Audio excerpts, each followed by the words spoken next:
Labas, būsimas modulinio namo pirkėjų. Pakalbėkime apie kainas, o tiksliau apie tai, kas yra nutylima.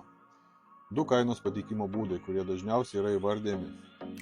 Kaina už užstatomą plotą, kaina už vidaus naudingą plotą. Trumpai tariant, pirmojų atveju imami namo išoriniai matmenys, o antrojų vidaus plotas, kurį mes naudojame. Kaip pavyzdį paimkime mūsų visai neseniai įgyvendintą projektą. Visi puikiai žinome, kaip įskaičiuojama kvadratūra. Taip, tai ilgio ir pločio santrauka. Taigi skaičiuojame pirmą variantą. Namas yra 12 metrų ilgio ir 4,5 metrų pločio. Taigi padauginę 12 iš 4,5 gauname 54 kvadratus. Antroju atveju skaičiuojame vidaus naudingą plotą. Padaryti šiek tiek sunkiau, jeigu nedirbi su jokia braižybos programa. Taigi turim 4 patalpas, tai būtų svetainė, koridorius, sanmazgas, miegamasis. Sudėjus gauname 39,43 kvadratų. O dabar paskaičiuokime, kiek abiem atvejais kainuoja namo kvadratinis metras. Šio namo 2024 metų pabaigos kaina buvo 48 643 eurai. Į kainą įskaičiuotas pridėtinės vertės mokestis.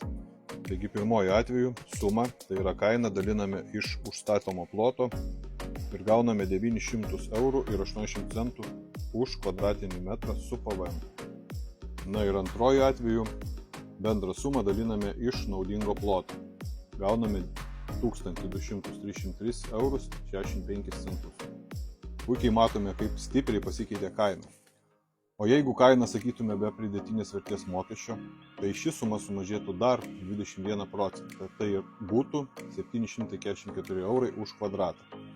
Ir čia dar ne viskas. Šiame name yra 14,24 kvadrato antresolį, kurį gudraujantis statytojai įtraukia į bendrą kvadratūrą. Tuomet namas padidėja iki 68 kvadratinių metrų ir sumažina kvadratinio metro kainą iki 715 eurų už kvadratinį metrą su PVM ir 590 eurų be PVM.